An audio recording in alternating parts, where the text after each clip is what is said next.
नमस्कार दोस्तों, study IQ में आप सभी का स्वागत है। मेरा नाम है डॉक्टर महिपाल सिंह राठौड़। इस वीडियो में आज हम डिस्कस करेंगे केरल सरकार और स्प्रिंकलर से रिलेटेड कंट्रोवर्सी के बारे में। केरल सरकार की पिछले कई दिनों से काफी तारीफ हो रही है due to the Kerala model कि उन्होंने इस कर्व को फ्लैटन कर दिया है। केरल के अंदर कोविड-19 का स्प्रेड काफी कम हो चुका है कंपेयर टू अदर स्टेट्स, और केरला शुरुआती राज्यों में से था जहां पर कोविड-19 के केसेस आए थे, लेकिन अब वहां पर बहुत ही कम केसेस देखने को मिल रहे हैं। अगर आप मुझसे सोशल मीडिया पर जुड़ना चाहते हैं तो मुझे ट्विटर, इंस्टाग्राम या फेसबुक पर इन आईडीज पर फॉलो कर सकते हैं, और मेरे सभी लेक्चर्स के पीडीएफ आप इस टेलीग्राम चैनल से डाउनलोड कर सकते हैं। Make sure that you join the actual original Telegram channel, क्योंकि कई फेक चैनल्स भी बने हुए हैं मेरे नाम से, और इस चैनल पर 1 लाख सब्सक्राइबर्स हैं तो आपको पता चल जाएगा कि आपको कौन सा चैनल ज्वाइन करना है। स्टडी आईक्यू का स्मार्ट कोर्स यूपीएससी सिविल सेवा परीक्षा के लिए लॉन्च हो चुका है। Smart course is much more than a normal video lecture, online lecture. इसके बारे में ज्यादा जानकारी प्राप्त करने के लिए आप हमारी ऐप डाउनलोड कीजिए from the Google play store, और आप घर बैठकर ऐप के माध्यम से अपनी आईएएस की तैयारी अब कर सकते हैं। और इस कोर्स पर अप्रैल एंड तक ईएमआई ऑप्शन भी अवेलेबल है। कोविड-19 पैंडेमिक से लड़ने के दौरान केरल सरकार ने होम क्वारंटाइन लोगों का डेटा इकट्ठा और एनालाइज करने के लिए एक अमेरिकन कंपनी को हायर किया था, क्योंकि ये काफी ज्यादा डेटा था। लोगों को होम क्वारंटाइन किया गया था सिर्फ केरल राज्य में, और इस डेटा को यूएस कंपनी को देने के कारण ही ये सारी कंट्रोवर्सी हुई है, क्योंकि ऑपोजिशन यह आरोप लगा रहा है कि यहां पर लोगों का यानी कि नागरिकों का डेटा जो है, प्राइवेट डेटा, वो एक यूएस कंपनी के पास गया है और आगे वो कहीं पर भी उसे बेच सकती है, और ये एक बहुत बड़ी ब्रीच है डेटा प्राइवेसी की। इस कंट्रोवर्सी में जो कंपनी इन्वॉल्व है उसका नाम है स्प्रिंकलर, और इन्होंने स्पेलिंग थोड़ी अजीब सी कर ली है, ई हटा दिया है स्प्रिंकलर में से। तो स्प्रिंकलर बेसिकली एक मॉडर्न मार्केटिंग कंपनी है। ये किस तरह से काम करती है इसको आप एग्जांपल के साथ समझो।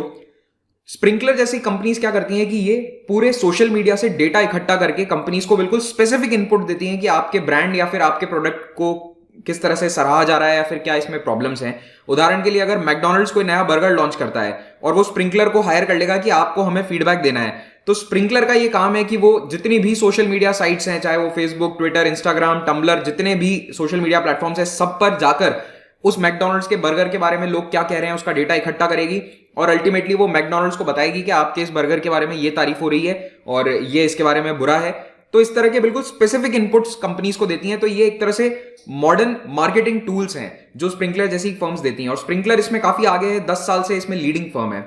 अब इस तरह की मार्केटिंग स्प्रिंकलर को कोविड-19 पैंडेमिक में काफी काम आ रही है, और इनकी वेबसाइट पर भी काफी प्रोमिनेंटली इस वक्त यही एडवर्टाइज्ड है कि स्प्रिंकलर सरकारों को कैसे मदद कर सकती है, सिटीजन एक्सपीरियंस मैनेजमेंट। तो देखिए, भारत सरकार, डब्ल्यूएचओ, कई बड़ी बड़ी एजेंसीज, इनफैक्ट स्टेट के हेल्थ डिपार्टमेंट भी व्हाट्सएप, फेसबुक जैसी एप्स पर चैटबॉट रिलीज कर रहे हैं, जिसमें कि आप फेसबुक मैसेंजर पे उन्हें सवाल पूछें और वहां से जवाब आ जाएगा।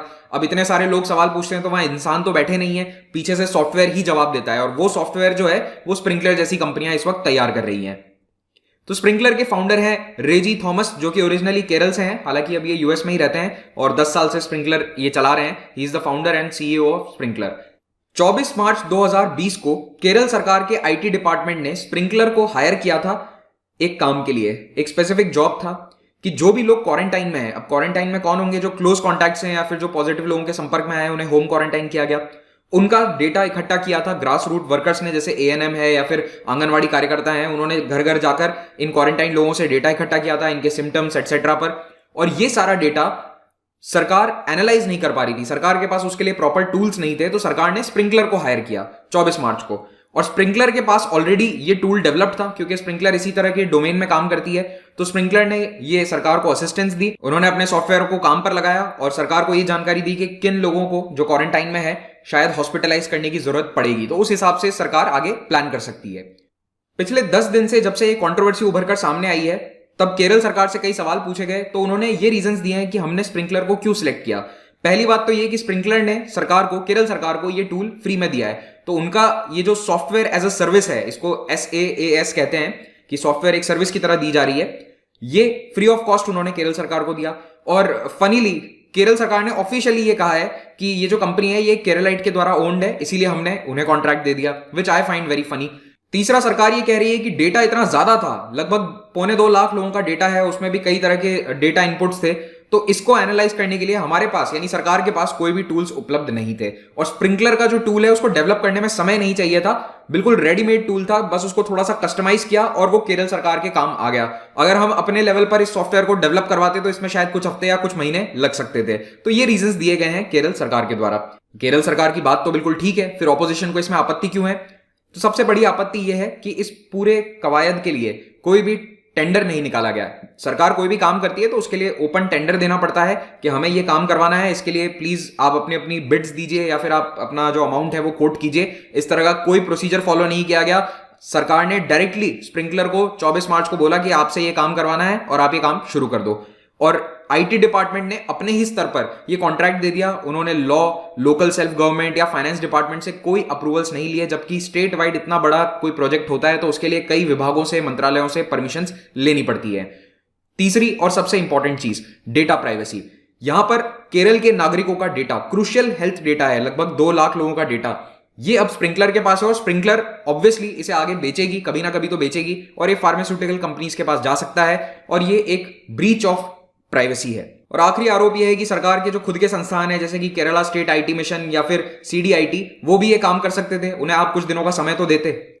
जैसे ही ये कंट्रोवर्सी उभरकर सामने आई, सरकार ने अपने डेटा कलेक्ट करने के लिए जो वेबसाइट बनाई थी उसका देखिए डोमेन नेम ही चेंज कर दिया। 24 मार्च से जब ये वेबसाइट काम कर रही थी, यहां पर डेटा इकट्ठा हो रहा था, तो इसका नाम था citizencenter.sprinkler.com, और 12 अप्रैल को जब ये कंट्रोवर्सी बाहर आई है उसके बाद से उन्होंने इसका नाम चेंज करके citizencenter.kerala.gov.in कर दिया है, यानी इन्होंने डोमेन नेम चेंज कर दिया। एक और रेड फ्लैग ये था कि जो केरला सरकार के आईटी सेक्रेटरी हैं, सीनियर मोस्ट आईएएस ऑफिसर हैं मिस्टर शिव शंकर, वो स्प्रिंकलर कंपनी के द्वारा बनाए गए एक प्रमोशनल एडवर्टाइजमेंट में शामिल हुए थे। वो उस एडवर्टाइजमेंट में लोगों को कह रहे थे कि जो क्वारंटाइन है वो अपना डेटा आप यहाँ पे जमा करो। तो ये एक और गलत बात है, क्योंकि गवर्नमेंट ऑफिसर्स इस तरह से एडवर्टाइजमेंट्स में नहीं आ सकते हैं। हालांकि ये एडवर्टाइजमेंट अब हटा दिया गया है। फिर यहां एक टाइमलाइन को लेकर भी कंट्रोवर्सी चल रही है। स्प्रिंकलर को 24 मार्च को कह दिया गया था कि आपको काम शुरू करना है, 25 मार्च को कंपनी ने डेटा इकट्ठा करना शुरू कर दिया, लेकिन जो गवर्नमेंट की ओर से ऑफिशियली डॉक्यूमेंट साइन किए गए, जो परचेज ऑर्डर साइन किया जाता है, वो 2 अप्रैल को किया गया था। तो ये इतना बीच में गैप क्यों है? और ऐसा कहा जा रहा है कि 2 अप्रैल और 25 मार्च के बीच में जो डेटा इकट्ठा किया गया था वो एक तरह से बिना किसी लीगल अथॉरिटी के, बिना किसी सरकारी आदेश के स्प्रिंकलर इकट्ठा कर रही थी, और वो सारा डेटा स्प्रिंकलर के सर्वर्स पर इकट्ठा हो रहा था। इस पूरे मामले में एक पॉलिटिकल एंगल भी है, उसे भी आप समझिए। केरल में इस वक्त सरकार है लेफ्ट पार्टियों की, एलडीएफ कोएलिशन, एलडीएफ गठबंधन है। ऑपोजिशन है इस वक्त यूडीएफ, यूडीएफ में मेन पार्टी है कांग्रेस, और एलडीएफ में मेन पार्टी है सीपीएम।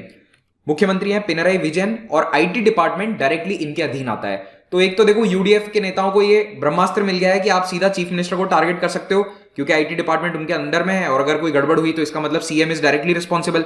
और एक और मुद्दा यह है कि इस वक्त देखो पॉलिटिकल इश्यूज की कमी है सरकार, और एक तरह से सारा जो फोकस है वो कोविड-19 पर है, तो कोई भी दूसरे पॉलिटिकल इश्यूज इस वक्त हाथ में है नहीं। और केरल मॉडल के कारण केरल की सरकार की काफी तारीफ हो रही है, तो अब उनके पास और कोई मुद्दा बचा नहीं है, तो इसलिए ऐसा माना जा रहा है कि वो इसी मुद्दे को लेकर सरकार को घेरने की कोशिश कर रहे हैं। और याद रखिए केरल में चुनाव भी केवल 1 साल दूर है, अगले साल वहां पर इलेक्शन, स्टेट इलेक्शंस होने वाले हैं। एक और इंटरेस्टिंग बात बताता हूं, आज से 2-3 साल पहले जब आधार के डेटा प्राइवेसी को लेकर काफी चर्चा चल रही थी, सुप्रीम कोर्ट में भी केस चल रहा था, उस समय सीपीएम और एलडीएफ और पिनराई विजयन केंद्र सरकार पर बहुत हावी हो जाते थे, केंद्र सरकार पर बहुत आरोप लगाते थे कि आप आधार में जो डेटा है उसको सुरक्षित नहीं रख पाएंगे, यहां पर आधार का डेटा जो है वो ब्रीच ऑफ प्राइवेसी है।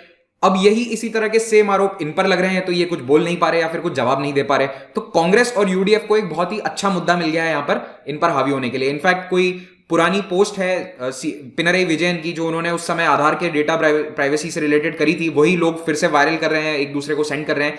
तो इस तरह की पॉलिटिक्स इस पूरे मुद्दे को लेकर चल रही है। अब रिसेंटली केरल में जो आईटी सेक्रेटरी हैं शिव शंकर, जो उस एडवर्टाइजमेंट में आए थे, इन्होंने मीडिया के सामने आकर कहा कि इसका चीफ मिनिस्टर से कोई लेना देना नहीं है, ये पूरा जो स्प्रिंकलर को हायर करने का डिसीजन है ये मेरा था, it was my call, and इसके लिए मैं जिम्मेदार हूं, और अगर कोई गड़बड़ होगी तो हम देखेंगे, बट उसमें कुछ गलत नहीं हुआ है अभी तक, ऐसा इन्होंने कहा है। तो क्या वाकई केरल सरकार ने अपने नागरिकों का पर्सनल डेटा किसी थर्ड पार्टी प्राइवेट कंपनी को अमेरिका में दे दिया है? तो देखिए, पहली बात तो ये समझो कि हर सरकार, चाहे वो केंद्र सरकार हो, राज्य सरकार हो, समय समय पर प्राइवेट कंपनीज को हायर करती है किसी ना किसी सर्विस के लिए, कोई सॉफ्टवेयर के लिए। ये बहुत ही कॉमन प्रैक्टिस है। लेकिन केरल में गड़बड़ ये हुई है कि बिल्कुल यहां पर टेंडर नहीं दिया गया, जो कि एक ड्यू प्रोसेस है। भारत सरकार का कोई भी काम बिना टेंडर के नहीं होता है। आप डायरेक्टली किसी कंपनी को या फर्म को हायर नहीं कर सकते। और एक और बात यह कि 25 मार्च से 2 अप्रैल के बीच में कोई ऑफिशियल लीगल अथॉरिटी नहीं थी जिसके बेसिस पर डेटा कलेक्ट किया जा रहा था। तो उस समय जो डेटा इकट्ठा किया गया था वो किसके अधीन आएगा? क्या वो डेटा गवर्नमेंट के द्वारा सुरक्षित है? क्या वो 2 अप्रैल के ऑर्डर के तहत सुरक्षित होगा? ये हम कह नहीं सकते। हाँ, 2 अप्रैल को सरकार ने जो परचेस ऑर्डर साइन किया है उसमें तो साफ तौर पर लिखा गया है कि जो भी डेटा कलेक्ट किया जा रहा है वो केरल सरकार की प्रॉपर्टी है, ना कि उस स्प्रिंकलर कंपनी की। लेकिन जो उसके पहले डेटा कलेक्ट किया गया था उसका क्या? और देखिए, अल्टीमेटली कोई भी प्राइवेट फर्म है वो यूएस में बेस्ड है, तो वो यूएस के कानून के अनुसार चलेगी। तो वहां पर उनकी जो प्राइवेसी पॉलिसीज हैं वो अलग हैं। भारत सरकार के नियम कानूनों के अनुसार आप उस पर कोई प्रोसिक्यूशन आगे भविष्य में नहीं कर सकते हैं। तो ये डेफिनेटली इस तरह की कुछ प्रॉब्लम्स हैं जो केरल सरकार ने ओवरलुक कर दी थी। तो ये थी स्प्रिंकलर कंट्रोवर्सी। अब आप लोगों के लिए जो सिविल सर्विसेज की तैयारी कर रहे हैं, आपके लिए ये topic ethics plus science and tech दोनों में इंपॉर्टेंट है। एथिक्स में ये एक केस स्टडी के रूप में आ सकता है। Thank you very much for watching this. Have a great day.